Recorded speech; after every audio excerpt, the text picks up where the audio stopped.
Vendredi 30 mai, mon nom est Martin Simon, Simon avec un C, et il me fait plaisir de vous souhaiter la bienvenue à un autre épisode du F1 Podcast. Aujourd'hui, c'est votre guide pour le Grand Prix d'Espagne 2025, c'est-à-dire au cours des prochaines minutes, vous aurez l'opportunité d'entendre le plus d'informations possible pour que vous puissiez profiter pleinement de votre week-end de course.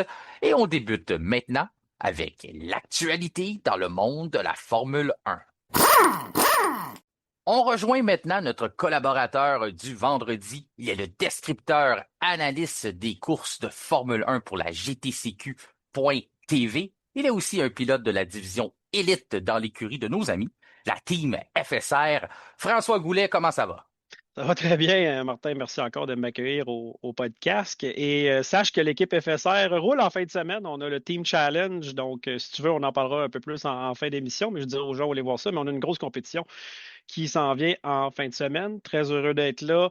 Je me calme un petit peu de ma journée de travail très, très chargée. Puis, hey, je veux saluer potentiellement deux nouveaux adeptes du F1 podcast, Yves et Micheline, que j'ai remis des clés ce matin. Ils aiment la Formule 1. Je leur ai dit que je leur enverrais le lien. Donc, s'ils écoutent cet épisode, je souhaite ce ne sera pas le dernier et qu'ils vont bien apprécier le travail qu'on va leur faire. Ben oui, on souhaite la bienvenue à Yves et Micheline. Et plus que tu en parles, je voudrais saluer Derek aussi, qui nous suit sur YouTube, nous écrit souvent des commentaires. Il semble du moins être un grand fan de Formule 1 pour consommer nos podcasts de façon aussi religieusement qu'il le fait.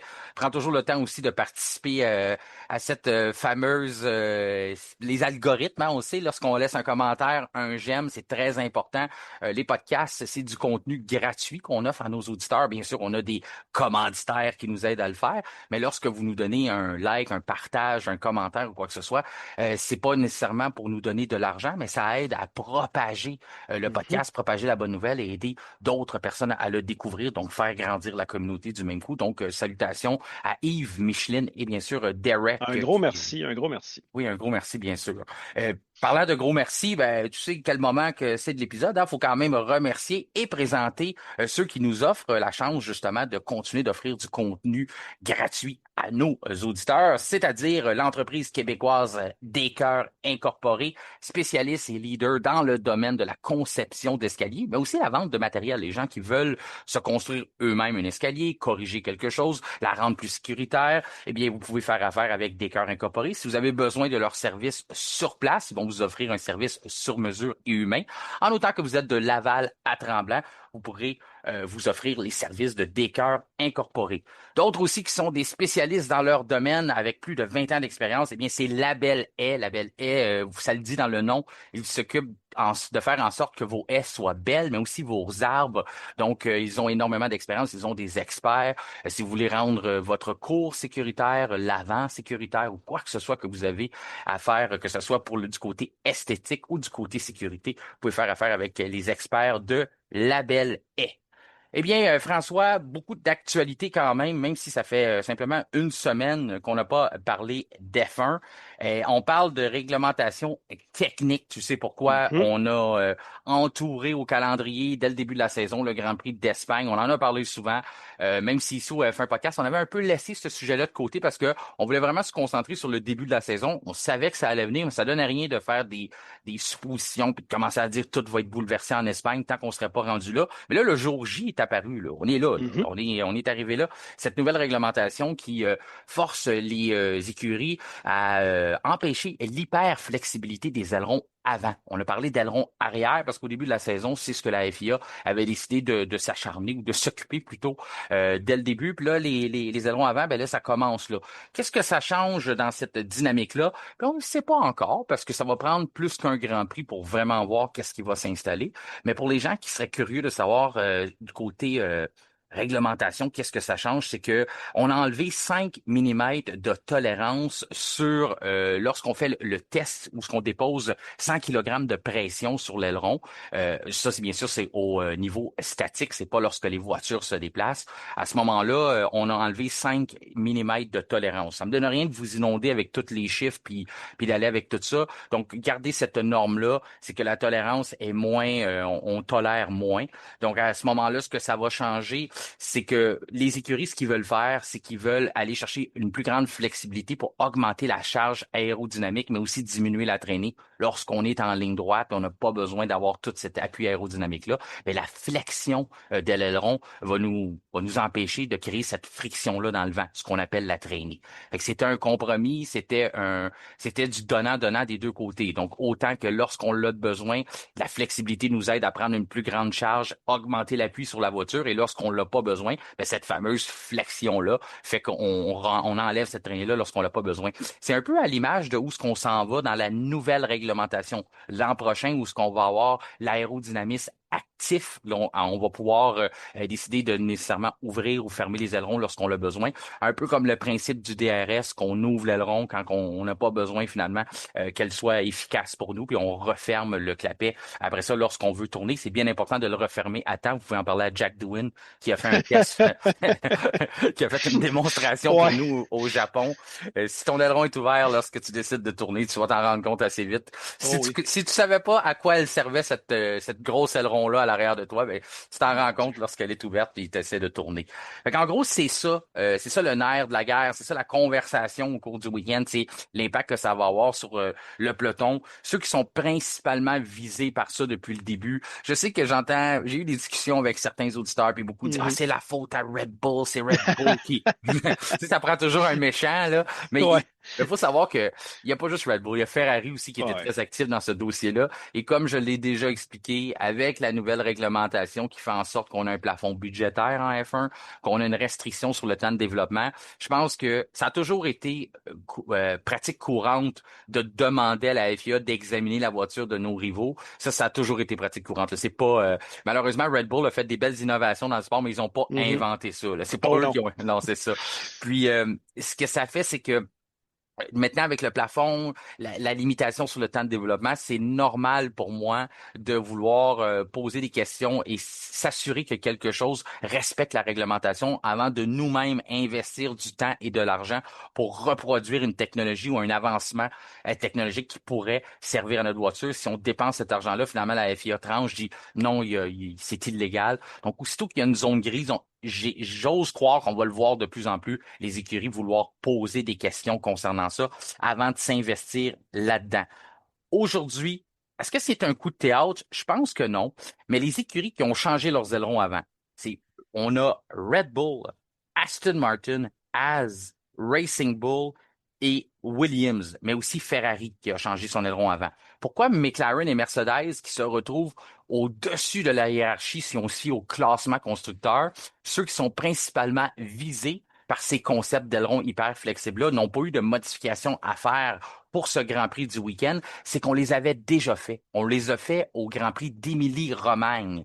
Et là, François, je le sens déjà dans tes yeux, là, Tu même sens dans sans ma te voix, j'ai voir. rien Je dit. le vois dans ta voix sans que tu parles.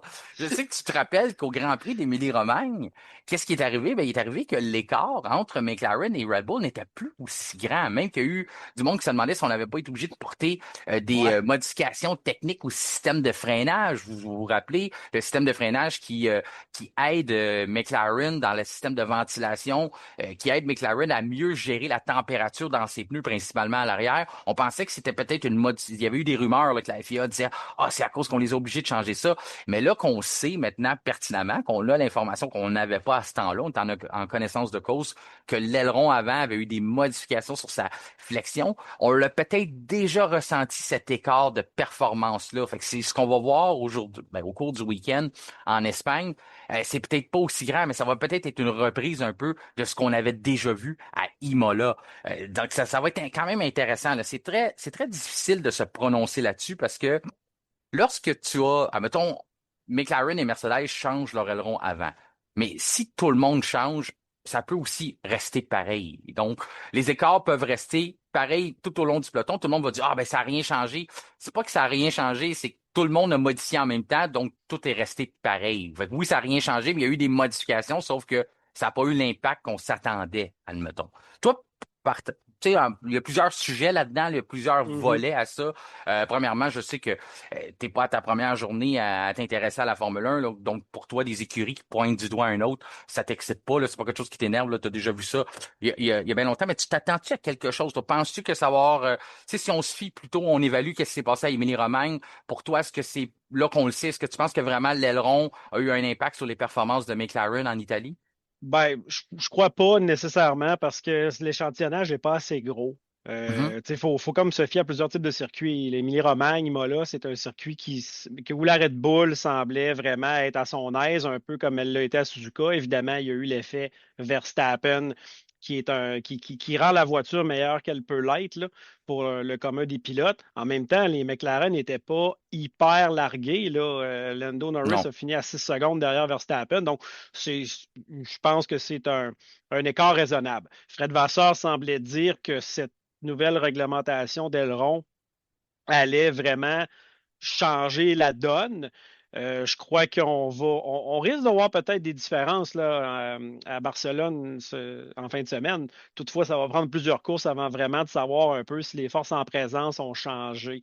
Puis l'aileron, c'est une chose, mais au nombre de modifications qui arrivent sur une voiture en cours de saison, comment on va faire, nous, sans être vraiment des ingénieurs, analyser toutes les informations qu'on peut avoir pour vraiment déterminer que c'est ça l'élément changeant dans la hiérarchie, ça va être très difficile. Ça va être très difficile. Puis, comme tu le dis, il y a plusieurs éléments euh, qui rentrent Ah en ouais. tu sais, qui rentrent en vigueur. Donc, il y a des progressions des écuries. Donc, ça va être difficile de vraiment pointer du doigt puis dire que c'est là que ça a changé. Il y a une chose qui est certaine, c'est que lors des séances d'essai libre, on va en parler tantôt, est-ce que c'est possible de voir s'il y a déjà une séance? Non, parce que tout le monde est d'accord que ça va être plutôt en mode course qu'on va voir ça parce que Mhm. ça vient affecter l'équilibre de la voiture. Étrangement, l'écurie qui semblait déjà avoir des difficultés face à ça, puis encore là, est-ce qu'on peut vraiment pointer du doigt et dire si par rapport à cette modification-là, c'est sûr que lorsqu'on a un changement comme ça, on a tendance à vouloir tout mettre sur le dos Ouais. du changement de la réglementation, mais c'est Aston Martin,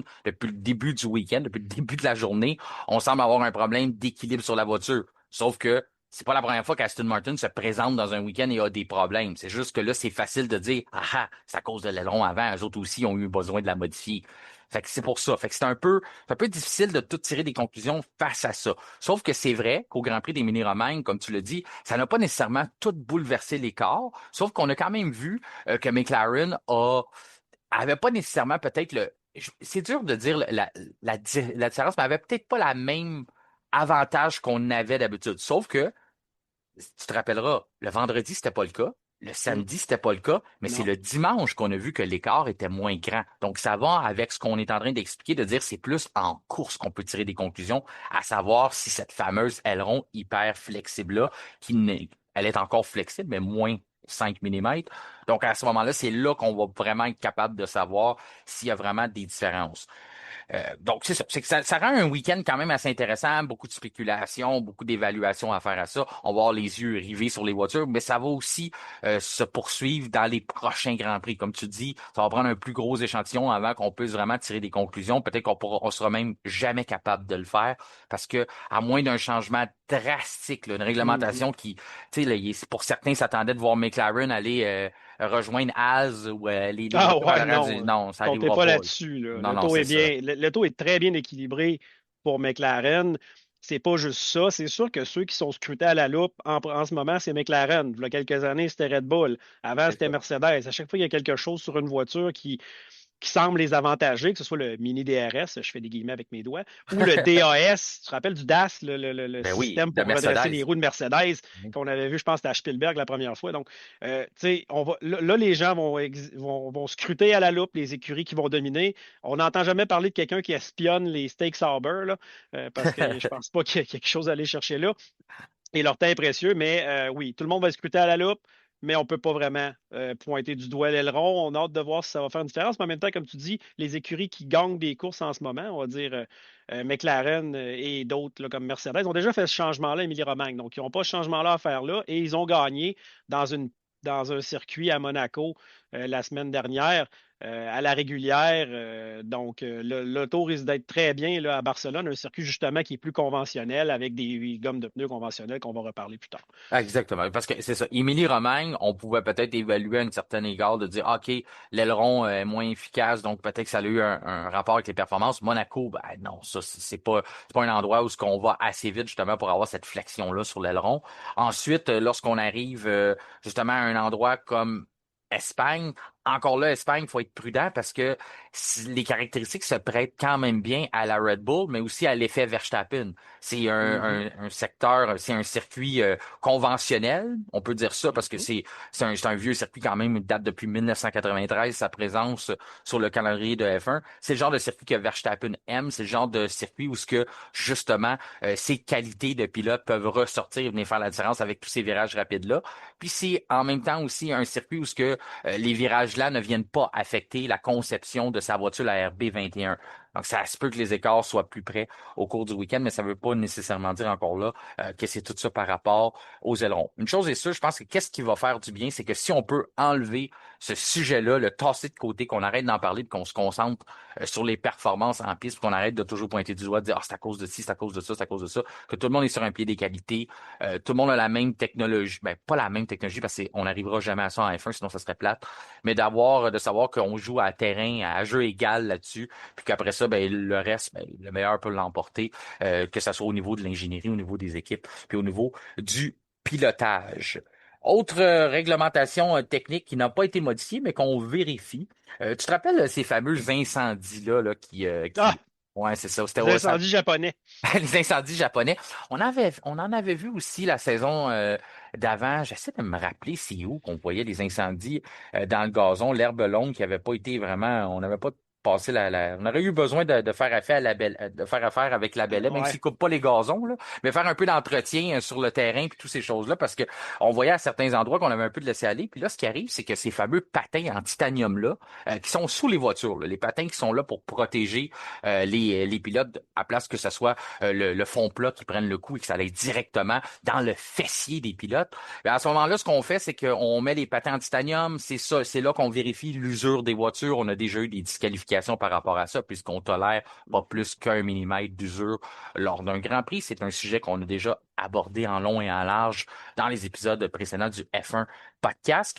Maintenant, la FIA s'attaque au problème des incendies en modifiant ces patins de titanium-là. C'est toujours à l'essai. Les écuries sont contre, sauf qu'on a quand même décidé d'aller de l'avant et transférer le titanium pour de l'acier. La différence dans les propriétés entre le titanium et l'acier, c'est que l'acier va monter moins haut en chaleur, refroidit plus vite. Le problème, c'est que c'est 750 grammes plus lourd. Ça fait pas l'affaire des écuries, sauf que si c'est pareil pour tout le monde, on peut pas vraiment chialer. Tout le monde a 750 grammes qui s'ajoutent à sa Mhm. voiture. Le problème, par exemple, où ce qu'on aime moins ça, c'est que c'est moins, c'est moins durable. Donc, C'est on est sûr. obligé de remonter des voitures. Et là, ça, c'est la raison pourquoi les écuries vont s'insurger si on adopte, si on décide d'adopter cette modification-là, puisque certaines voitures, les configurations, ben, la plupart des voitures, les configurations sont faites pour être le plus proche possible du sol. Mhm. Donc, à ce moment-là, si on est obligé de les redresser, ne serait-ce que d'1 millimètre, tout ça peut venir tout débalancer ce qu'on a réussi à construire comme équilibre, tout ce qu'on a dans les simulateurs, la soufflerie, donc tout notre concept aérodynamique peut être bouleversé à cause de ça. Pouvant en parler à Ferrari, Ferrari qui avait sur papier une voiture qui était supposée rouler beaucoup plus près du sol cette année, finalement, ça ne fonctionne pas. On avait vu la double disqualification de Lewis Hamilton et Charles Leclerc. Donc depuis ce temps-là, Ferrari, on a remonté la voiture et on a énormément de difficultés à avoir des gains en performance. Tu penses quoi de tout ce dossier-là, toi? Je te vois déjà arriver avec ça, là. D'après moi, tu trouves qu'on n'a pas la bonne cible, hein? Mon Dieu Seigneur que non. Mon opinion personnelle à moi, François Goulet, de l'Ange Gardien dans la région de Québec, c'est que c'est complètement loufoque. Parce que si le but de ça est de ne pas mettre le feu au gazon en bord de piste, je trouve qu'on fait tout un fromage avec une situation qui est très rare et ciblée. On n'a pas vu ça souvent, là, les feux en bord de piste. On le levait à Non. Suzuka cette année, mais en même temps, Suzuka, normalement, je crois, était ailleurs dans le calendrier, avait du gazon moins sec à ce moment-là. Fait que je comprends pas pourquoi on dirige des ressources et on veut faire changer tellement de choses qui sont bien établies pour simplement un événement qui peut être corrigé sur le circuit même. De plus, les patins en titane qui sont plus résistants que l'acier. Je ne suis pas chimiste ou quoi que ce soit. Là, j'ai mon tableau périodique des éléments d'ouvert là, pour le titane et tout ça. Mais élément 22 en passant, hein, Marty. Oui, Puis, oui, très important à ouais, savoir. c'est très important à savoir. Donc, fort à propos. Tout ça pour dire que je ne vois pas pourquoi on chambarderait, on chamboulerait tout ce qui est, mettons, dessin technique ou ajustement d'auto, là, configuration pour un problème qui est vraiment ciblé. Donc, mettez, tu sais, au pire, passez avec un camion d'eau, mettez ça dans le gazon. Mais prenez pas des chaudières comme à Suzuka, on a vu, là, c'était vraiment la fine pointe de la technologie. Mais je trouve que je pense que c'est changer quelque chose, donner trop de troubles aux équipes et faire un changement trop drastique pour quelque chose qui ne mérite pas autant d'attention. Donc, je pense qu'on devrait plus s'assurer de faire le travail en bord de piste et en amont du Grand Prix pour être sûr que les côtés et les bords de piste sont sécuritaires parce que les endroits où on a vu des incendies, Martin, sont tellement rares. Moi, on ne se rappelait pas de tout ça vraiment dans l'historique. Donc, pourquoi faire un changement comme ça pour une situation aussi rare? Moi, je trouve ça complètement loufoque et bête et c'est mon opinion personnelle. On n'attaque pas le problème à la source, je trouve, comme tu Bah, dis. c'est un peu ça, là. Tu sais, puis en même temps, Premièrement, les patins en titane, imagine-toi là, en acier, c'est sûr que ça va ramper là, en bon québécois. Là. Donc, 1 millimètre là, d'usure, là, c'est pas haut 1 millimètre quand on y pense, hein, au nombre de fois qu'il tape là, sur le sol. Donc, en acier, il va falloir qu'ils changent le règlement. Les autos vont peut-être être toutes débalancées. Donc, non, c'est ça. Arrosez donc le bord de piste ou trouvez quelque chose d'autre. Là. Tu sais, il y a une autre solution là, plus rationnelle à tout ça. moi, je me dis que si les voitures sont obligées, comme tu dis, on vient chambarder l'équilibre des voitures, les voitures Mhm. vont moins rapides, on vient jouer, admettons, sur la parité du peloton, toutes ces choses-là. Tu sais, je me dis, pourquoi qu'on fait ça pour à la base, ils vont moins vite maintenant. Comment ça, les temps, c'est parce que il y a Parce du que le gazon pogne gazon. en feu. Ben, c'est ça, tu sais, c'est comme ça a pas. C'est bête. C'est ça. Puis en plus, à Suzuka, comme tu dis, on n'était pas au même temps de l'année. Normalement, il pleut à Suzuka. Donc, on n'en a pas de problème d'incendie. Là, c'est parce que là, une des rares fois où il n'y a pas tombé de pluie, puis c'était sec. Tout d'un coup, Mhm. puis en plus, ça n'avait pas été taillé. Le gazon était beaucoup trop long. Là. Et en Voilà. passant, moi, je suis là-dedans, le gazon ces temps-ci. Là, je m'occupe d'avoir un beau terrain cette année. On est supposé de le laisser à 3 pouces, pas plus. Mais Suzuka était beaucoup plus haut que 3 pouces. Donc, on n'a pas respecté la norme. Et puis, ils fabriquent beaucoup de tondeuses là, au Japon, là, Ouais, Honda, c'est tout ça. vrai, c'est Donc, vrai, c'est vrai. moi, j'ai une Honda personnellement, elle marche très bien. Là, je pourrais leur montrer. Puis le circuit, je pense, appartient à Honda. C'est vraiment pas ça serait un meilleur coup de pub pour eux de montrer une belle tondeuse Honda qui fait le gazon et le gazon qui pogne pas en feu. Exactement. Donc, Juste de pondre ça. Là. je trouve que c'est pas la bonne affaire Non, qu'on non. adresse de ce côté-là. Puis après ça, comme tu dis, il y a tellement de solutions. On peut arroser, on peut tailler. Je te dis pas de l'enlever parce que des fois c'est beau quand même d'avoir de la Mhm. pelouse. Mais lui, il était jaune. Là, tu sais. Oui, il était jaune. J'ai hâte de voir à Montréal si et tu sais qu'on se prépare pour ça aussi, qu'on est en train de garder ça un peu d'humidité dans le gazon pour être sûr que ça nous arrive pas non plus. Mais c'est comme tu dis, c'est une nouvelle problématique, c'est quelque chose qu'on voyait pas. C'est sûr qu'avec l'effet de sol, les voitures, on le dit, roulent encore plus près du sol. Donc à ce moment-là, il y a encore plus de coups avec les patins et toutes ces affaires-là. Mais en tout cas, je trouve que j'ai été surpris de voir ça. Puis en plus, encore une fois, tout le monde, toutes les écuries sont contre. On avait sûrement d'autres idées pour ça. Puis la FIA a dit, ah non, on va quand même aller de l'avant puis commencer tout de suite à tester ces fameux patins-là en acier. Donc, on le fait là, au cours des pratiques ce matin puis tout ça. C'est pour ça que si vous voyez un peu moins d'étincelles là, pendant les séances de célib, c'est probablement à cause de ça. Puis, il faut prendre en vigueur, en notion que les voitures vont être 750 grammes plus légères au moment des qualifications samedi. Autre Ça fait aussi une différence, hein, on dit ah, ça. une grosse serre. Vous allez le voir à l'œil. Mhm. L'aileron flexible, vous en rendrez pas compte, mais le 750 grammes, par exemple, ça, on va le voir. C'est Euh, ça. ensuite, autre nouvelle qui a retenu, nouvelle, c'est vraiment rumeur, là. Rumeur, ouais. Je sais pas de où ça a parti, mais on en parle pareil, au cas où que les gens en ont entendu parler, que voudraient avoir un compte rendu là-dessus. C'est le fait que Ferrari aurait communiqué avec Christian Horner pour obtenir ses services, comme quoi il deviendrait, pour devenir directeur de l'écurie Ferrari. Je dis pas que c'est une mauvaise tentative si jamais Ferrari avait décidé d'aller de ce côté-là, mais Christian Horner a complètement démenti la rumeur et il a même été avec un côté humoristique que j'ai trouvé bien drôle. Il a dit mon italien est pire que l'anglais de Flavio Briatore. Ouh, c'est bon, touché, comme on dit. Touché ça, il dit, écoute, il se voit vraiment pas chez Ferrari, il parle pas italien. Déjà là, c'est sûr que ça part mal à ce moment. Peut pas vraiment communiquer avec à peu près 80 ou 90% de l'usine qui communique en italien. Donc c'est pas évident si Christian Horner voulait devenir. Mais tu sais, ça va un peu, hein, qu'est-ce qu'on disait dans les dernières semaines que si on était dans n'importe quel autre sport, il y aurait probablement des rumeurs de remplacer Frédéric Vasseur parce que Mhm. c'est pratique commune, c'est même trop facile à faire lorsque on n'a pas un début, on n'a pas les débuts espérés, que ce soit pour une équipe de basketball, hockey, peu importe le sport. Souvent, c'est l'entraîneur qui va y copier, ou du moins c'est son nom qui va être dans les rumeurs de changement. Est-ce qu'il faut faire changer la direction de l'équipe, on s'en va pas dans le bon endroit. Donc, avec le début de Ferrari, ça va de soi que peut-être que Frédéric Vasseur pourrait avoir des rumeurs qui l'entourent d'être remplacé. Ça ne veut pas dire que ça va être le cas. Tu t'étais prononcé là-dessus, puis je trouve Mhm. que c'est vrai qu'avec la nouvelle réglementation qui arrive, on a un peu les mains attachées là, de dire tu veux pas faire des gros changements drastiques parce que tu as quand même une nouvelle réglementation qui s'en vient. Le temps qu'un directeur s'installe, mettre ses pions en place, même certains disent que Frédéric Vasseur a même pas fini de s'installer chez Ferrari. Ça fait Bon. quand même, il est à sa troisième saison, à moins que je me trompe, mais troisième saison à peu près. Puis il a pas fini de s'installer. Donc on voit le temps que ça prend de penser faire un changement et d'être prêt pour 2026. C'est un peu irréaliste de croire ça. Donc c'est ça. Fait qu'Horner a démenti la rumeur. Toi, de ton côté, penses-tu vraiment que Ferrari a communiqué avec Christian Horner ou tu penses que c'est quelqu'un qui s'ennuyait d'attirer Ben, l'attention? c'est pas hors de question que Ferrari ait pu communiquer avec Christian Horner. Maintenant qu'il y a eu des discussions sérieuses, ça, c'est une autre histoire. Fred Vasseur, comme je l'ai évoqué auparavant, écoute, à date, il a quand même bien performé par tout ce qu'il est passé, ce qui lui a permis d'avoir ce travail-là chez Ferrari. Ferrari, on l'a dit, ont changé de concept de suspension, donc de concept d'auto presque complet, quasi complet pour cette saison-ci. On veut, je pense, moi, je veux au nom de la stabilité, puis je ne crois pas que le problème de Ferrari soit Fred Vasseur.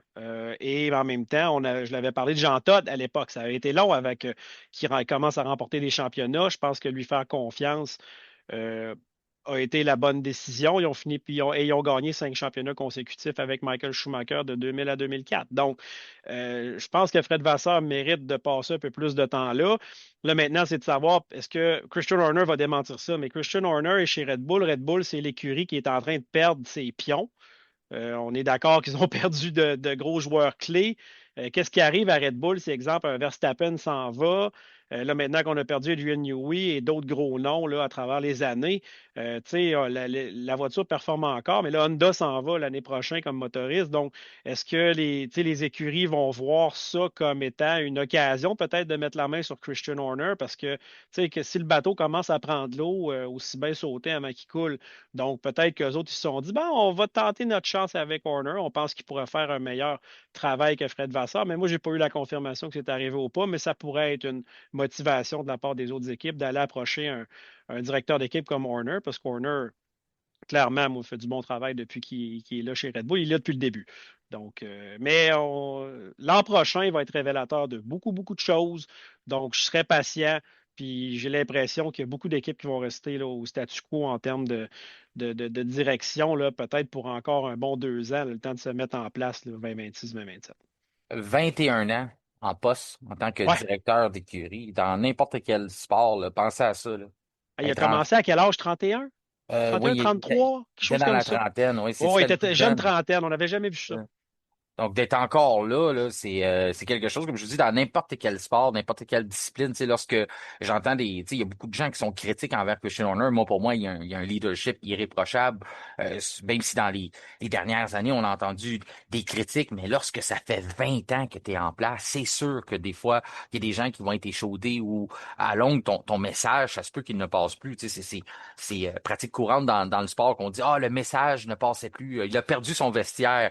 Donc, c'est sûr, là, il y a des tempêtes à passer, mais quand même, d'avoir été là aussi longtemps, et pour l'instant, il n'y a pas de notion qu'il s'en va. Il est PDG de l'entreprise, aussi le président, directeur général. Il n'a Mhm. par contre pas de part hein, dans Ben non, c'est l'entreprise. ça qui est C'est ça. curieux. J'ai Ouais, toujours puis trouvé ça curieux de la part de Red Bull de ne pas avoir, exemple, donné des parts à Horner après un certain laps de temps.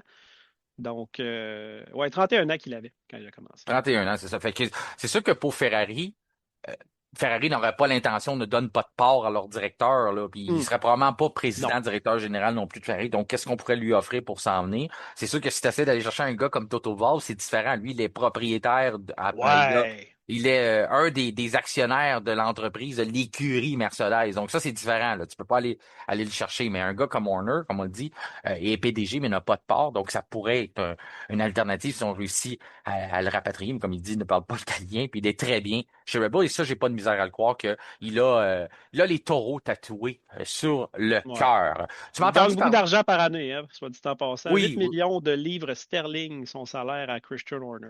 il est le mieux payé avec Toto Wolff. Toto Wolff, c'est sûr qu'il se donne un Ouais, ben salaire, là, mais c'est lui, ça. il est milliardaire, Toto Wolff, là. Donc, Ouais. pour ce qui est je parlais de personnes qui sont assez aisées dans leur vie, qui ont des beaux comptes de banque. Flavio Mhm. Briatore a C'est vrai. donné sa première entrevue. Est-ce qu'il l'a donné à titre de directeur d'écurie? Ben, n'allez pas lui dire ça parce que lui, il dit qu'il n'est pas le directeur de l'écurie, qu'il est encore un conseiller, sauf que on lui a demandé, c'est qui le directeur alors? Mais, ben, on n'a pas, mais, on va en avoir un. Ah oui, quand? Ben, on n'en cherche pas, mais si on en trouve un. En Ouais, tout c'est cas, ça. c'était Euh, décousu comme entrevue, mais du c'est grand drôle, hein? Flavio. C'est du grand Flavio, exactement. Puis avec des blagues, puis il dit, est-ce que, est-ce que vous vous en voyez un présentement? Puis là, il s'est retourné, puis il y avait d'autres directeurs qui faisaient des conférences de presse. Il dit, j'en vois plusieurs.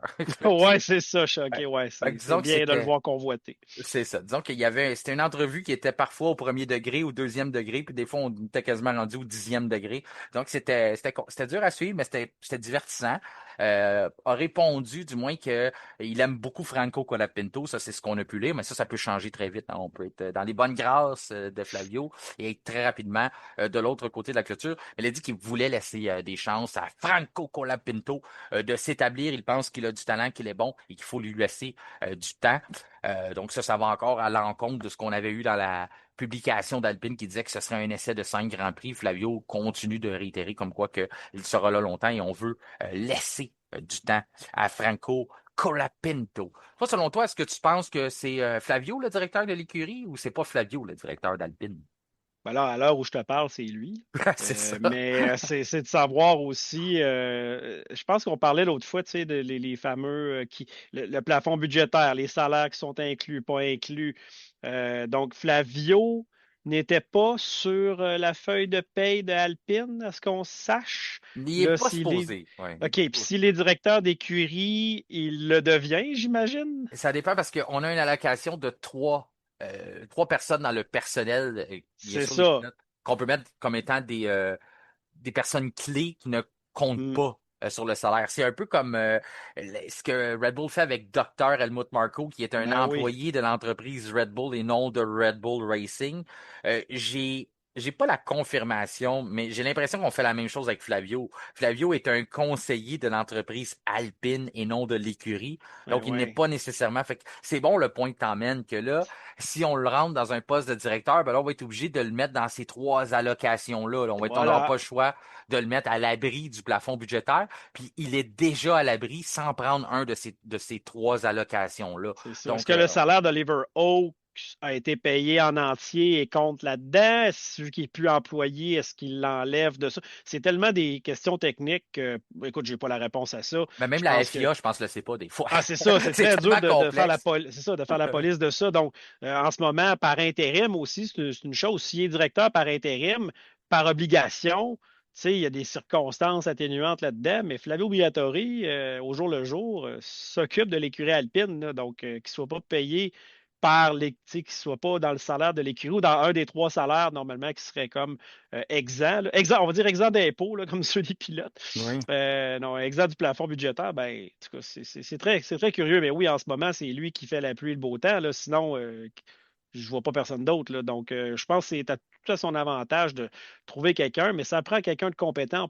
Dans ce domaine-là, on est d'accord, Martin, que trouver la perle rare qui va ramener ton écurie sur le droit chemin, là, pas facile. Là. Puis pourquoi pas ramener Oliver Oaks l'année prochaine si tous les problèmes sont réglés, puis il est plus obligé de consacrer du temps à ses entreprises high-tech à cause que les démêlés de son frère, on le sait pas, là. Tu Ben sais, oui, s'il est blanc comme neige, on ne sait pas, là. c'est ça. Il faisait du bon travail, là. Exactement. C'est quand même une bonne tête de sport automobile. C'est un gars, comme dit, il est capable de diriger des écuries, là. Ça pourrait. Il n'y a rien encore là qui va à cet égard-là, mais je veux juste avancer ça, de dire ça pourrait pourquoi ce serait pas une alternative si tout est réglé, puis finalement. Ramener Cyril. Ça, mais ça serait très divertissant.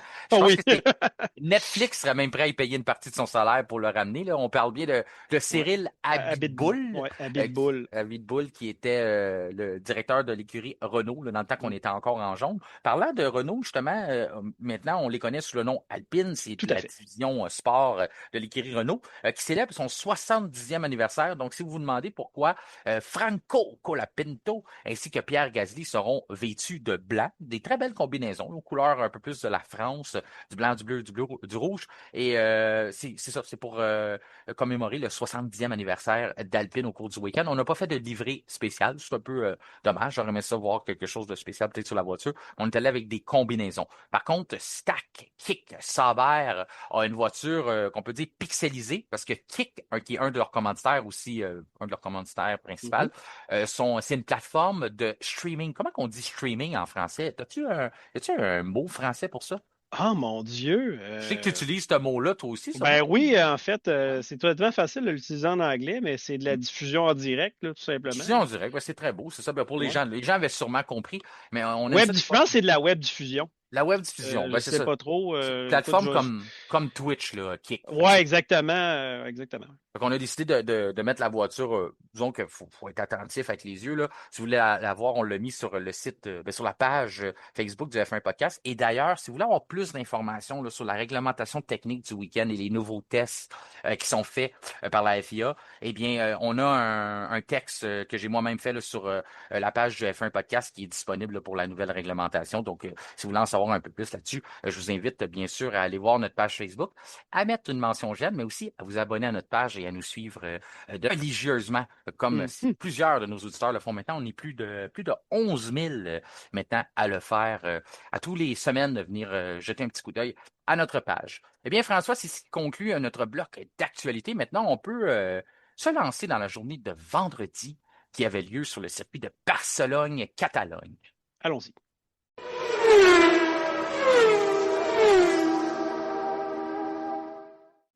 Eh bien oui, c'est vendredi que les bolides de la F1 prenaient le circuit de Catalogne ou Barcelone-Catalogne, parce que maintenant, il y a eu une fusion. On ne rentrera pas dans tout le côté C'est politique. politique. Ouais, c'est très politique, exactement. Mais tu as amené à mon attention et tu as bien fait que le Grand Prix, ben, le circuit où la F1 a inauguré le circuit en 91 et non en 93, donc important d'apporter ce correctif-là. Caractéristique du circuit, c'est un tracé de 4,657 km, 14 virages. On peut atteindre des vitesses de 346 km à l'heure. Deux zones DRS. Les pilotes ont 66 tours à compléter dimanche pour possiblement remporter l'épreuve. Les gommes que Pirelli apporte, ben là, on est complètement dans l'autre planète, hein. On a parlé de Mhm. C6, mais là, on parle de C1, C2, C3. Donc, vous pourrez comprendre que c'est les gommes les plus dures qu'on apporte du côté de Pirelli, qui est le distributeur officiel des gommes en F1. Pourquoi qu'on apporte les gommes les plus dures possibles? Parce que ce qu'on va falloir retenir pour la fin de semaine, les mots populaires où ils sont ailerons hyper flexibles ou ailerons moins flexibles, mais il y a aussi le mot chaleur, chaleur et chaleur, puisqu'on peut atteindre la piste, le tarmac peut avoir des températures de 48 degrés. Du moins aujourd'hui, c'est ce qu'on avait. Donc c'est pour ça que du côté de Pirelli, on apporte les gommes les plus dures et de la pluie. Pas trop de tracas pour la pluie, hein. La dernière fois qu'on Mm. a eu un Grand Prix mouillé en F1 sur ce circuit-là, eh bien, c'était en 1996. Donc, ça fait 28 Oula. éditions consécutives où on est complètement dans le sec. Donc, je pense pas que on a dû l'apporter pareil, mais on n'utilisera pas les gommes intermédiaires et les gommes pour full wet qu'on appelle là, mais, pour les gommes de Mhm. pluie. On les utilisera pas. Peut-être pour la dernière fois, hein, on va rouler sur ce circuit-là, François. Donc, Peut-être. Peut-être. C'est ça, il y a beaucoup de peut-être. Mais avant que je tombe dans ce volet-là, je vais te demander ton appréciation de ce circuit-là, toi, de ce tracé-là en Espagne. Très bonne. C'est un circuit que j'ai toujours aimé les courses qu'il y a eu dessus historiquement. C'est un circuit aussi que j'aime bien faire en simulation. Fait partie des circuits que j'ai la chance de faire des compétitions dessus. Donc, c'est quand même un circuit qui est difficile. Les opportunités de dépassement sont pas énormes non plus parce que déjà que la plus grande ligne droite, qui est la ligne de départ arrivée, est, est vite faite, surtout en F1, là.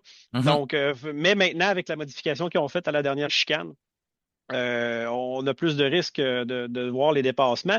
En fait, pour faire peut-être un résumé rapidement là, du circuit, c'est que le virage 1-2 est quand même une chicane qui se prend rapidement. On se rappelle, George Russell, l'année dernière, avait fait un beau dépassement par l'extérieur, avait été chercher la position là, de tête, là, de mémoire, là, Pendant que, de belle façon. pendant que Lando voulait mettre Verstappen dans le Ben gazon, a oui, donc complètement ouvert la gauche à George. Mhm. Ouais. Donc ça, c'était très beau. Pour ceux qui n'ont pas vu ça, allez voir ça, là, les faits saillants de l'année dernière. Après ça, un très long virage et on se rappellera Rosberg et Hamilton qui se sont rentrés dedans. Là, je pense que c'était en 96, juste avant le 2016. virage 4. 2016, je dis Oui. 96, c'est ce que je dis là. Je voulais dire 2016, Non, c'est croyez-moi correct. sur parole. Ben oui, je sais, moi je dis 93, 91, on fait Ouais, ça arrive. c'est ça. Ouais, c'est ça. Croyez-moi sur parole, je voulais dire 2016 parce que c'était la première victoire de Max Verstappen. Max Verstappen, je suis même pas sûr qu'il était né en 96, donc ça faisait pas de sens. Donc c'est ça. Et puis, je sais pas si tu as eu la chance, Martin, de voir l'extrait que je t'ai envoyé, mais le fameux duel de MotoGP en 2009 contre Jorge Lorenzo et Valentino Rossi. Pour ceux qui aiment la course en général, allez voir ça sur YouTube, ça vaut la peine. Vous allez voir des dépassements en moto là, dans presque tous les virages du circuit. Donc, de très belles parties techniques. Puis j'aime beaucoup le fait à la fin qu'ils ont enlevé la fameuse chicane là, qui est un peu inutile. Donc, on revient un peu à la vieille façon. Là, on est plus sur la configuration justement moto que la configuration course auto là, qu'on a eu dans les dernières années. Donc, chapeau au circuit de Barcelone pour avoir fait cette modification-là. Puis j'ai bien hâte de voir ce que ça va donner. Et sachez tout le monde que c'est le circuit où il y a beaucoup d'essais aussi. Donc, tous les pilotes de Formule 1 connaissent très bien ce circuit-là. Donc, il n'y a personne qui a vraiment un avantage de connaissance du circuit, là. Tout le monde est très à l'aise avec la piste. Mais tu fais bien de le mentionner, c'est un circuit qui, bien sûr, on peut le dire historique en F1 quand même, Mhm, parce que c'est un circuit très qui ressemble le plus à ce qu'on avait normalement. Là, maintenant, c'est sûr qu'on se lance un peu partout du côté de la Formule 1. On c'est va vrai. directement dans les centres-villes. C'est justement ce qui va arriver. On va aller du côté de Madrid l'an prochain. On n'a pas confirmé que c'était la fin de ce tracé-là, de ce rendez-vous-là au calendrier, mais on va rajouter un deuxième Grand Prix en Espagne. Donc, on fait 1 + 1 égale 2. Mhm, Ça se pourrait qu'on l'enlève, sauf que l'Italie a allé jusqu'à cette année. On avait encore 2 Grands Prix. Là. On vient de terminer justement l'édition d'Émilie-Romagne. On va aller à Monza dans un certain temps. On a 2 Grands Prix en Italie. C'est la dernière fois qu'on va faire ça. Est-ce qu'on aura 2 Grands Prix en Espagne l'an prochain? Ça pourrait arriver. Mais est-ce qu'on mhm. va faire du long terme à se déplacer 2 fois dans l'année au même endroit? J'en doute, parce qu'il y a énormément de villes qui sont des prétendants à recevoir une épreuve de Formule 1. Ben ouais. C'est pour ça que, parce que là, c'est ça. À compter de 2026, on a le Mad Ring qui va rejoindre le calendrier. On Mhm. dirait le dernier tableau d'un Mario Kart avec un nom comme ça, là. Oh, faut affronter le Ouais, Mad c'est Ring. clair. Que c'est ça. Fait que le tracé est déjà fait, on s'est déjà prêt, puis ça va dans cette dans cette, tu sais, on veut vraiment arriver du côté de Liberty Media à rapprocher les Grands Prix de F1 des grandes villes. Donc, en étant Ouais. dans le centre-ville de Madrid, je pense qu'on peut pas frapper mieux que ça. Là. Tu sais, on peut pas Non. mieux faire que ça. Même chose à Vegas, on s'est mis dans le centre-ville. Miami, on n'est pas nécessairement, mais on est très près. Montréal, on est correct. On veut vraiment aller justement comme Montréal, parce que Montréal, on est très près du centre-ville et c'est ce que les organisateurs de la F1 aiment, de voir qu'on peut organiser beaucoup d'événements. Non, c'est comme ça, là, lorsqu'on est proche des centres-villes, mais il y a plus de monde aussi. Et c'est plus facile d'attirer des gens, créer un effet Super Bowl autour d'un Grand Prix de F1. C'est ce qu'on veut faire du côté. Donc, ça va là, dans la même lignée que ce que Liberty Media en ligne. C'est pour ça qu'on va faire. Donc, est-ce que c'est la dernière épreuve? On a engagé du côté de Barcelone, Catalogne, on a engagé Fernando Alonso comme ambassadeur. Très bon ambassadeur, Mhm. qui tente de défendre les propriétés du Grand Prix pour qu'on devrait le laisser au calendrier. Donc, c'est assez. Ça reste à voir. C'est pas un circuit qui est très facile pour les dépassements. Tu le dis, c'est un circuit qui est Mhm. très utilisé pour la MotoGP. Les motos, c'est beaucoup plus petit. On peut faire des bons dépassements. En F1, avec la grosseur des voitures, c'est beaucoup plus complexe depuis quelques années. On parle souvent de Monaco, où ce que c'est dur à dépasser. Ben, l'Espagne, c'est pas comme Monaco, mais c'est pas non plus si facile que ça, les dépassements. Depuis qu'on a retiré la chicane, c'est mieux. Je dirais peut-être beaucoup mieux. Sauf qu'on manque encore on manque de l'espace à la fin de la ligne droite pour avoir assez de vitesse. On n'a pas un assez gros point de freinage à la fin nécessairement pour faire quelque chose. Donc, c'est plus complexe, mais c'est mieux depuis qu'on a retiré la chicane. Ce que ça fait aussi, c'est que en qualification, à cause de la chaleur, on l'a dit, les gommes qui sont apportées là, toutes les propriétés de ce circuit-là, ça fait que les pilotes en qualification auront vraiment, il va vraiment falloir faire attention de ménager les gommes sur un tour, même sur un tour de sortie, là, lorsqu'on veut préparer à s'élancer. À partir du virage 12, on se doit de commencer à appuyer sur l'accélérateur pour ne pas venir compromettre notre vitesse de pointe, justement, dans les derniers virages. Sauf qu'on commence déjà à imposer un stress à nos gommes et puis on ne sait même pas s'ils vont être capables de durer tout un tour. Donc, soyez pas surpris là, de voir des pilotes peut-être qui allaient plus mollo dans le secteur 1, mais pour être capable de vraiment établir un temps record là, dans le secteur 2, secteur 3 et être capable d'avoir un temps compétitif au bout de ça. Donc ça, c'est à surveiller en qualification. Les choses qui sont à surveiller aussi, François, bien sûr, c'est trajectoires techniques. On a nos Mhm. articles qui sont disponibles sur la page Facebook du F1 Podcast, mais aussi à chaque épisode, votre guide, on vous donne un peu ce qui se passe avec les améliorations, les différentes écuries, ce qu'ils ont apporté. On vous a déjà mentionné que la plupart des écuries ont procédé à des modifications à leur aileron avant avec la nouvelle réglementation. Mais il y a aussi des écuries qui ont apporté d'autres choses, notamment Mercedes, modification au niveau du plancher. Encore là, c'est pour avoir une charge plus locale, augmenter les performances et venir conditionner l'écoulement d'air sur la voiture, donc venir la rendre plus efficace. On a aussi modifié l'aileron arrière pour les mêmes raisons. Des fois, lorsqu'on apporte des modifications au reste de la voiture, on n'a pas le choix de changer l'arrière ou de modifier l'arrière pour être sûr de tout garder ça dans une belle symbiose là, et être sûr de maintenir la vision aérodynamique qu'on avait dans notre concept. Du côté de Racing Bulls, bien, on a modifié le nez, le museau avant. Encore là, c'est le conditionnement de l'écoulement d'air qu'on veut modifier. La surface inférieure du nez a été relevée, tandis que la pointe a été abaissée. Donc, si vous trouvez que la Racing Bulls a un visage différent lorsque vous la voyez d'avant, ben c'est au niveau du nez qu'il y a eu une modification, une petite chirurgie plastique du côté de la petite sœur Petite de Red Bull. rhinoplastie. Oui, exactement. Ah. Du côté d'Alpine, c'est un plancher reprofilé qu'on a encore une fois un peu à l'image de ce que Mercedes a tenté de faire. C'est le corps du plancher qui est modifié. C'est encore une fois question de venir accentuer la charge locale qu'on a avec l'effet de sol. Ça reste à voir si Alpine va avoir réussi à faire des gains significatifs avec ça. Parce que s'il y a quelque chose qui fonctionne bien de l'écurie française, il faut leur donner, il faut leur lever notre chapeau. Côté châssis, côté aérodynamisme, on est bon. C'est vraiment le côté moteur qu'on a des difficultés Mm. et poids de la voiture. La voiture est plus lourde que d'autres.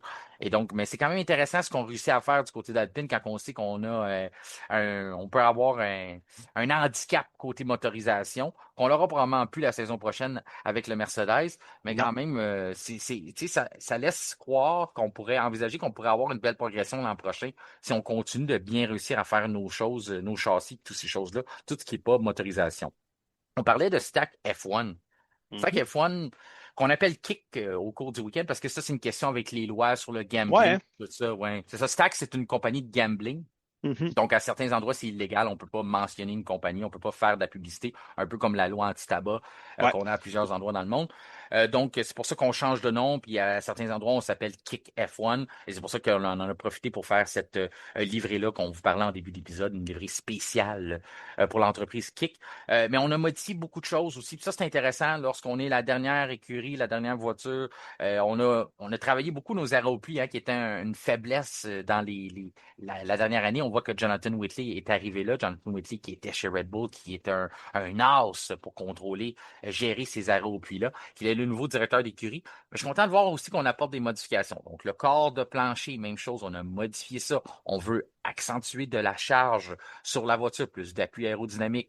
On a modifié plusieurs zones sur le plancher, notamment les clôtures, les barres, et on a aussi l'extérieur et on a modifié aussi un diffuseur. Donc ça, c'est intéressant. Un nouveau capot moteur aussi, toujours pour accentuer les Une nouvelle performances. voiture au complet, finalement, pour Quasiment, rien. quasiment. Puis on s'en plaindra pas, tu sais, qu'on Non, n'attend non. pas à la fin de la saison pour avoir quelque chose. Puis c'est ça. Fait on a vraiment apporté des modifications à la conception de la voiture. J'espère qu'on a trouvé quelque chose et que leurs pilotes, Gabriel Bortoleto et Nico Hülkenberg, pourront venir nous surprendre un peu au cours du week-end et venir peut-être surprendre d'autres pilotes, d'autres écuries qui auront peut-être moins bien fait à cet égard. Est-ce qu'on peut dire que ce circuit-là est un circuit Mercedes? Je te donne quelques statistiques, François. J'écoute. Je suis Et tout oui. peut-être, je sais qu'on a eu des changements de réglementation, mais je trouvais ça quand même impressionnant de voir que entre 2013 et 2021, les Flèches d'Argent ont eu 9 pole positions consécutives sur ce tracé-là. C'est assez incroyable. Ben, je suis pas scotché, par exemple, parce que c'est l'année du Domination. début de la domination Oui. Mercedes. Et 2021, ça a été l'année Verstappen-Hamilton. Ça aurait pu aller dans un sens ou l'autre. Donc, mais qui ait réussi à aller les chercher à toutes ces années-là, ben là, on a Hamilton, Rosberg et ou Bottas Au qui Bottas. peuvent avoir des pôles. J'ai pas les noms, là, mais j'imagine que probablement les trois pilotes en ont. L'autre statistique aussi, 7 doublés lors de ces 9 pole positions-là. Ouh. Donc, à 7 reprises entre 2013 et 2021, c'est les deux Mercedes qui étaient à l'avant. Comme tu C'est plus dis, impressionnant, ça. oui, comme tu dis, là, c'est les deux pilotes qui échappent pas la balle, puis on est là. Mais encore là, on est dans un air de domination. Donc, tous les grands prix, à l'exception de celui de 2016, tu l'as Oui, mentionné tantôt. 96, j'ai dit. Je Non, ne ouais, vais pas revenir 2016. là-dessus, mais Non, oui. non, c'est correct. Non, moi, je trouve ça drôle. Tu peux me pincer une fois de temps en temps, il n'y a pas de À problème. l'exception de celui de 2016 où Ben Verstappen oui. avait remporté sa première victoire lors de son premier Grand Prix dans une Red Bull, eh bien, Ben ils oui. ont tous été gagnés par Mercedes. Sauf que le vent a tourné les 3 dernières éditions, là, depuis qu'on a passé à l'effet de sol, c'est rendu Red Bull et c'est rendu Max Verstappen plus précisément. De toute façon, quand on dit Red Bull, ça veut dire Max Ah, Verstappen maintenant, là. il Euh, porte l'écurie à bout de bras. et c'est ça. Fait que c'est rendu un circuit Red Bull, un circuit Max Verstappen. Donc, encore là, est-ce que ça peut venir influencer nos prédictions qu'on fera à la fin de l'épisode? Ben, je te laisse encore un peu de temps pour mijoter là-dessus. Pour l'instant, autre pilote à surveiller aussi au cours du week-end, statistique incroyable. Ben, je trouve ça incroyable quand même, malgré son âge, de voir qu'il est déjà, qu'on peut déjà placer son nom à côté de des monuments du sport. Si Oscar Piastri réussit à faire un podium au cours du week-end, ce serait son 8e consécutif. Les seuls pilotes qui ont accompli ça dans une écurie qui a autant d'histoire que McLaren, eh bien, c'est Ayrton Senna et Lewis Hamilton. Il n'y a personne d'autre dans l'histoire de McLaren qui a réussi à faire 8 podiums consécutifs. OK. Dans l'histoire de McLaren, parce qu'au début, je n'étais pas sûr si c'était toute écurie Non, confondue, mais là, c'est ça, quand j'y pense, je dis que c'est impossible, là, si on pense aux Williams, Prost, etc. Mais Schumacher, évidemment. Mais ouais, c'est des gros noms, hein, pour c'est des aller, gros noms, c'est ça. surtout, tu sais, McLaren. Donc, oui, non, chapeau à Piastri, mais il faut qu'il le fasse. Faut qu'il le fasse, c'est ça. Mais si vous voyez Piastri sur un podium, encore une fois, là, C'est un record. c'est un beau record. Autre chiffre aussi qu'on peut mettre sur le tableau, 4 403 jours. Ça, c'est le temps qui sépare la dernière victoire de Fernando Alonso. C'était Oh, d'ailleurs en Espagne. Donc, ça fait 4 403 jours que l'athlète de aïe. 43 ans n'a pas réussi à remporter une épreuve de Formule 1. C'est sûr qu'il y a eu une petite sabbatique au cours de ça, un C'était pour passage. Ferrari, n'est-ce pas?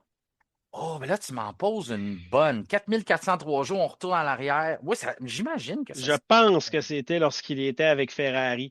Et sache Oui, et que, avec Ferrari, sa dernière victoire, oui. ouais, et là, je vais sortir une statistique que j'ai oublié de parler tu sais, dans les grands moments de Barcelone, mais il avait perdu une course contre un certain Pastor Maldonado, si je ne me Mhm. trompe pas, dans Mais ce circuit. C'était pas la dernière victoire de Williams, d'ailleurs, cette victoire-là, là, de Pastor Maldonado, si je ne me trompe pas. oui, mais Genre, les gens te connaissent pas encore beaucoup, ils apprennent à te connaître, mais tu ouais. mentionnes pas souvent le nom de Pastor Maldonado, mais dans la vie de tous les jours, je pense que tu le nommes au moins une fois par jour. Tu te fais un plaisir de mentionner Pastor Maldonado dans à peu près tous les sujets de conversation où ce que c'est l'opportunité se présente. Donc, je suis pas surpris qu'aujourd'hui, tu as enfin trouvé une façon de nous parler de lui, mais Toi, c'est c'est fait. Colapinto, moi, c'est Maldonado. Exactement, exactement. Pastor Maldonado. On en reparlera de Pastor Maldonado un jour. On aura plus de temps pour parler de Crash Tor Maldonado, en fait. C'est quasiment ton préféré. Ah ouais, Quasiment. non. Presque. Là, on va regarder ce qui s'est passé aujourd'hui, si tu le veux bien, sur le Ben site. oui. C'est Lando Norris qui a été le plus rapide, donc certains diront ah ah, ça n'a pas affecté tant que ça McLaren, mais on l'a dit. C'est des Faut attendre. pratiques. C'est des pratiques et il faut voir en mode course qu'est-ce que ça fera. Et ceux qui se sont exclamés ah ah après la première séance de libre, ben là on refait une deuxième fois lorsqu'ils ont vu que c'était Piastri qui avait été le plus rapide dans l'après-midi. Donc encore une fois, une journée orange papaye. Norris le matin, Piastri l'après-midi.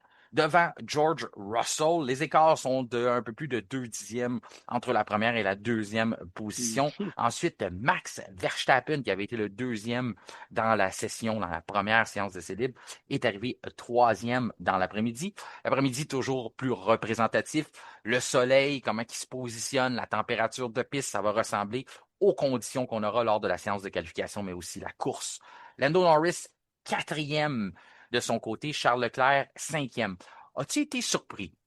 Depuis le début, on a identifié que les grands gagnants, et ça ne vient pas juste de nous, Toto Wolff dit, lorsque la réglementation va changer, il dit les plus grands gagnants seront Ferrari. Et Ferrari disait la même chose, puisqu'on n'a pas été vraiment dans le côté de la flexion des ailerons. On n'a pas voulu embarquer dans ce jeu-là. On n'a pas voulu investir euh, avec les nouvelles restrictions, parce qu'on dit on ne dépensera pas d'argent là-dessus, puisqu'on savait que la modification serait apportée. Sauf que là, on dit ça va être eux les plus grands gagnants. Ça paraît pas comme ça. On a des On difficultés dirait du pas, côté. non. Non, c'est ça. Leclerc est cinquième, sauf qu'on n'est pas à l'aise à la barre de la voiture.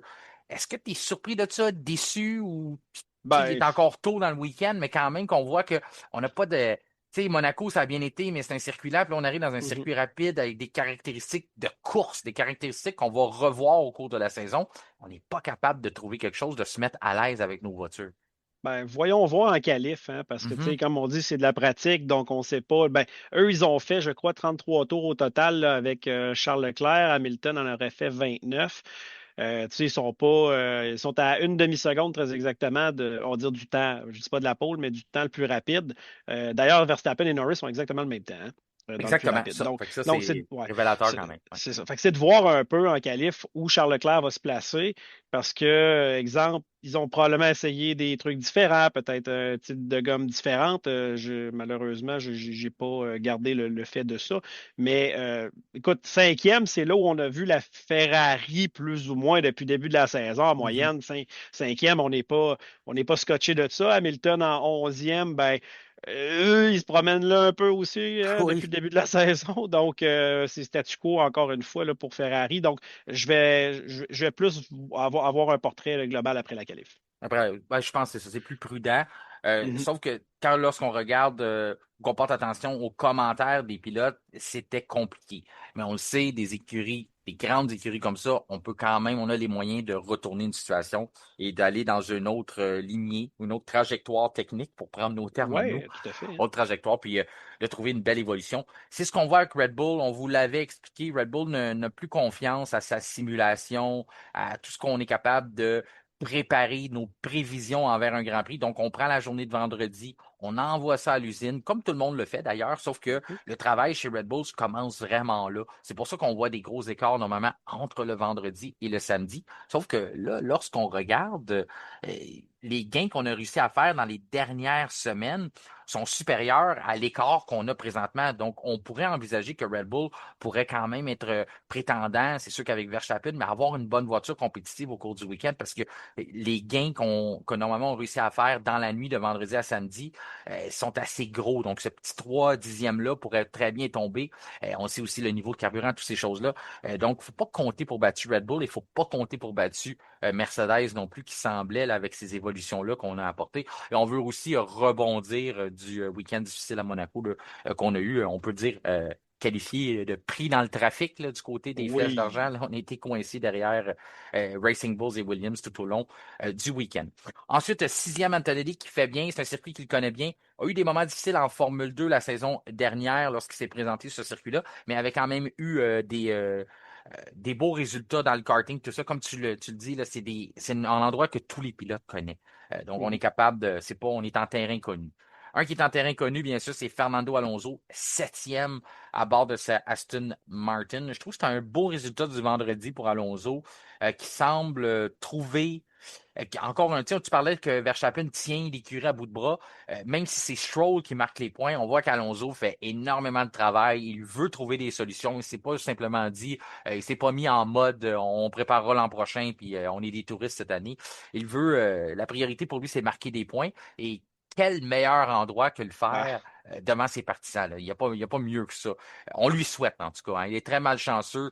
J'ai trouvé que ça a fait mal au cœur quand on a entendu son cri, là, son abandon à ah Monaco, puis il oui, dit ah, je suis tellement malchanceux, puis tout ça. Je trouvais ça malheureux pour lui. Donc, on lui cède des points pour le week-end, tout à Alonso. fait. Alonso Oh oui, qui. ben il est chez lui, hein. Je pense que quand tu es chez toi, puis il l'a dit, lui, tu sais, il comprend un peu sa situation, là, parce que j'ai écouté ses entrevues.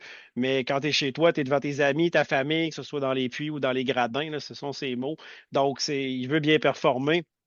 Écoute, ça ne m'étonnerait pas qu'il sorte la lapin de son chapeau. On lui souhaite tout simplement des points à Alonso en fin de semaine. Là, septième aujourd'hui en termes de temps. Espérons pour lui qu'ils vont améliorer leur sort. D'ailleurs, on a appris la semaine dernière, que Newey s'implique un peu plus dans Aston Martin, que leur rendu en simulateur n'est pas bon, est erroné. Donc, c'est une question de logiciel, soit dit en passant, là, de ce que j'ai Un entendu. nouveau simulateur d'ailleurs là, qu'on essaie C'est ça. de calibrer. Mais Là. ouais, fait, comme ils disent, tu auras beau avoir le meilleur équipement au monde, mais si ton logiciel pour l'opérer ne te donne pas un bon rendu, donc quand tu arrives sur la piste, c'est pas du tout ce que tu as eu en simulation, on peut comprendre que les Aston Martin sous-performent et on prévoyait quelque chose comme 2 ans pour rendre ça vraiment parfait, mais ça ne veut pas dire que ça va prendre 2 ans avant d'avoir l'amélioration, mais il y a du gros travail à faire chez Aston Martin, mais écoute, au moins on met le doigt sur le bobo, fait qu'on est en mode solution maintenant. Exactement. Lorsqu'on a repéré le problème, c'est plus facile de le Mhm. corriger. Ça, c'est comme ça dans tout. Pierre Gasly, huitième. On est rendu, c'est rendu des habitués alpines, hein, d'être dans le top 10 le vendredi. On réussit parfois à se glisser là aussi le samedi. Les améliorations semblaient porter fruit. En tout cas, Gasly Mhm. donne toujours le maximum de sa voiture. Paraît bien, Pierre Gasly, même si ça n'a pas été un week-end facile pour lui à Monaco. Oula! C'est ça, mais quand même, je trouve que dans l'ensemble de la saison, je sais que les points montrent pas nécessairement ça, mais on le voit qu'il donne son maximum à bord de la Tout à fait. voiture. Et on voit que la Alpine, là, si on pouvait avoir un moteur égal aux autres, on serait probablement très compétitif. Là. Tu sais qu'on réussit à faire ça, comme on dit, avec un handicap moteur. Un Ouais. qui est toujours très compétitif, normalement, il est souvent sixième, mais là, il a pris le 6 puis il l'a retourné à l'envers. Il est rendu neuvième, Isaac Hadjar. Mais Ben encore une oui. fois, toujours dans le top 10, paraît bien, arrive sur un circuit. Impressionnant. Très impressionnant, ce pilote-là. Liam Lawson, dixième, je trouve que la confiance, hein, ce que ça peut Oui. faire, surtout lorsque tu fais bien à Monaco, c'est encore plus un élan de confiance que ça peut donner. Là, j'ai une question pour toi. Je te laisse Mhm. décider quelque chose. Tu sais que avec notre commanditaire, partenaire Label est, on choisit qui va faire la coupure, qui ne la fera pas. On fait une prédiction audacieuse pour le week-end. Hmm. Là, je suis déchiré entre deux. Est-ce qu'on prédit que Racing Bulls, pour un deuxième week-end consécutif, va réussir à positionner ces deux voitures dans le top 10? Ou on fait une prédiction comme quoi les deux Williams ne seront pas dans le top Ouh. 10? Ne seront pas dans le top 10. Parce que moi, j'avais l'impression de voir Williams plus haut, Moi déjà en aussi. partant. Mais étant donné que Red Bull est Racing Bull, pardon, est sur une belle lancée, je vais prédire que Racing Bull va faire la coupure. Et là, je ne sais pas si c'est au détriment de Williams, là, parce que je pense que ta question Parce que va les comme deux dans vont deux. de soi. C'est Ouais. ça, parce elle va dans le même sens, là, s'il y Ben, en a regarde, on deux va le qui font faire. ça. On va se mouiller, OK? On se mouille. Les gens de la Oui, Belley, là, ont pas peur, ils le disent, là. Peu pas du tout. importe, c'est ça, peu importe les défis, eux, ils ont, tu sais, il n'y a rien qui leur fait peur. Ils peuvent relever n'importe quel défi que vous avez.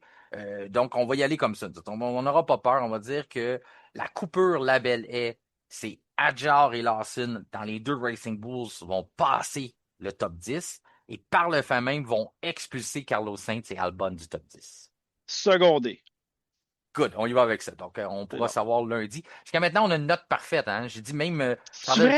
vrai? Oui, J'ai pas suivi l'évolution de ça, mais oui, c'est bien, parfait. je parlais même de ça avec Kevin. Je dis de plus en plus, les écuries vont commencer à communiquer avec nous pour qu'on les nomme lors de notre épisode du vendredi pour être sûr qu'ils soient sûrs d'avoir des bons résultats parce que lorsqu'on les sélectionne dans ce volet label là, Mhm. normalement, ils ont des bons résultats. Là, Ben, tu l'as Williams dit dans va le être. podcast de lundi, si je me rappelle bien, mais je me rappelais pas pour toutes les courses. Non, exactement. Puis c'est pour ça que là, Williams est peut-être moins fier qu'on les a nommés à l'extérieur. Ils vont peut-être vouloir défier ça. Mais pour l'instant, Ouais. ils n'ont pas montré grand-chose aujourd'hui. Ils semblaient être en difficulté. On disant on part du mauvais pied. Un qui part du mauvais pied, bien, c'est Lewis Hamilton. Lewis Hamilton n'était pas content du tout. A dit que sa voiture était pratiquement impossible à conduire.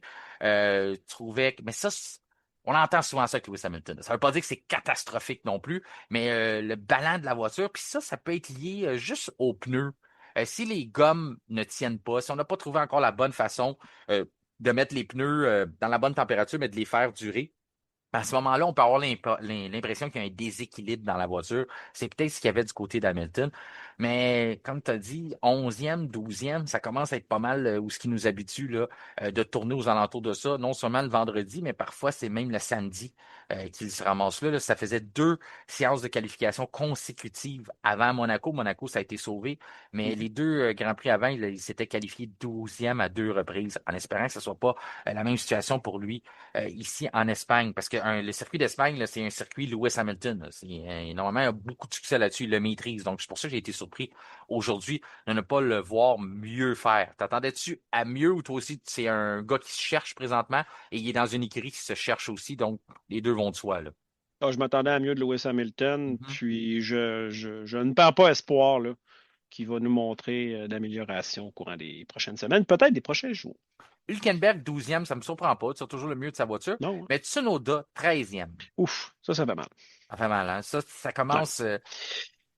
Qu'est-ce qui va arriver de Tsunoda? Je sais que c'est une question plus pour Ben, entre deux courses, mais on ouais. commence à se demander, il va. Tu sais, parce que là, il ne retournera pas chez Racing Bulls, là, lui. Là. Non. Il y a pas, c'est pas comme si on lui a pas donné un aller-retour dans son billet d'avion, là, comme on avait avec Lawson. Lawson savait qu'il y avait une tentative chez Red Bull, mais ça allait mal. Il y avait des chances qu'il retourne chez Racing Bulls, et c'est ce qui est arrivé. Mais moi, je vois pas de scénario où on va retourner Tsunoda chez Racing Bulls l'an prochain. Là. Fait que Ben, Tsunoda pourrait se ça ramasser là. dépend. Ouais, ben ça va dépendre, hein, parce que, mettons, en fait, si Tsunoda avait à retourner chez Racing Bulls, ça serait au départ de l'un des deux pilotes Racing Bulls qui est là. Mhm.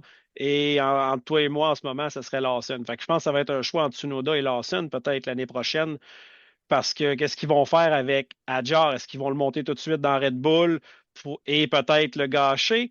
Lindblad va probablement monter. Donc, peut-être aussi, c'est juste qu'il y en a un qui va monter Red Bull. Tsunoda va devoir se trouver un volant ailleurs. Peut-être pilote de réserve chez Aston Martin, vu qu'ils sont avec Honda. Il faut vraiment que Tsunoda sorte fort sur la deuxième moitié de l'année pour solidifier sa place là, parce que sinon, encore une fois, c'est éjectable. Parce que c'est pas réglé ce problème de Non, deuxième pilote-là. non, vraiment pas. Puis Tsunoda, le problème, c'est que l'écurie Racing Bulls, on veut vraiment ramener que c'est une écurie de développement. Si tu as un gars qui Ouais. a plus de, je me rappelle pas combien de courses il est rendu Tsunoda, mais il y en a plus de Une 100, centaine, là, dans ces centaines, eaux-là. c'est Là. ça. C'est un gars que tu retournes en développement. Il a déjà eu sa chance chez Red Bull. Tu le ramèneras jamais. C'est la fin du partenariat avec Honda aussi. Tu sais, il y a plein de choses. Tsunoda, ça passe ou ça casse chez Red Bull. Là. Moi, je vois Mhm. aucun scénario où il retourne chez Racing Bulls. Donc, à ce moment-là, si c'est pas chez Red Bull, il va falloir qu'il se trouve un volant ailleurs. Mais il faut quand même qu'il donne une bonne impression parce que là, il semble mêlé. C'est ça. Ouais. Il n'est pas le seul. Là. Je pense que les gens sont capables de comprendre que c'est la Red Bull qui n'est pas facile. Même Max Verstappen mentionnait à quel point que cette petite fenêtre de Mhm. performance-là n'est pas facile à saisir et que c'est pour ça qu'on a autant de difficultés le vendredi. Comme on ne peut pas faire de préparation en simulation, on arrive le week-end, on essaie de trouver la petite fenêtre qui nous permet de bâtir le momentum et c'est ça qui est difficile. Et j'écoutais Nico Rosberg qui était en bord de piste là, en Espagne, puis il disait, tu vois Verstappen passer, puis il dit, tu te demandes comment ça que la voiture tient, tu comprends qu'il est en train de faire quelque chose à l'intérieur parce que tu vois l'équilibre de la voiture qui n'est pas tout à fait là, mais tu le vois quand même jouer avec l'accélération, jouer avec le système de freinage, jouer du volant pour être capable d'être compétitif. Puis il dit, il passe aussi vite que les autres devant moi, mais il dit, tu le vois que c'est pas naturel. Il y a quelque chose qui se passe à l'intérieur de la voiture qui fait que ça tient. Mais il dit, je peux très bien comprendre pourquoi qu'un pilote comme Yuki Tsunoda est pas capable de faire ça ou a énormément de difficulté à reproduire ce que Verstappen fait parce qu'il y a quelque chose qui se passe à l'intérieur. Il mentionnait même à quel point qu'il changeait ses vitesses différemment que les autres, pesait sur l'accélérateur à un autre point que les autres. Système de, il voyait là, à l'œil là, qu'il y avait quelque chose de différent que Verstappen faisait pour compenser pour sa RB21. Donc, c'est vraiment naturel. C'est probablement même quelque chose que Verstappen pourrait même pas expliquer à Tsunoda, même s'il voulait, parce qu'il le fait et c'est C'est inné. naturel. Ouais, c'est ça, Ouais. c'est inné pour lui ce qu'il fait. Ensuite, Tsunoda, on le disait, oui, 13e. 14e pour Saints. Il est chez lui aussi, comme Ouais. Fernando Alonso. C'est pas l'idéal. 14e, 15e. C'est quoi ça me dit à ce moment-là? C'est que c'est vraiment la Williams. Parce que c'est les deux pilotes, on le sait, là, on a deux pilotes qui sont pratiquement pareils au niveau performance, là. Certains Mhm. diront, des fois, c'est Saints qui a le dessus, des fois, c'est Albon. On a quand même deux pilotes qui sont très semblables, là. C'est pas un gros écart, là, en frais ben, je ne vais pas dire en frais de talent parce que c'est dur à dire, mais tu comprends ce que je veux dire? C'est qu'on a quand Ouais. même deux pilotes qui sont très près du même niveau.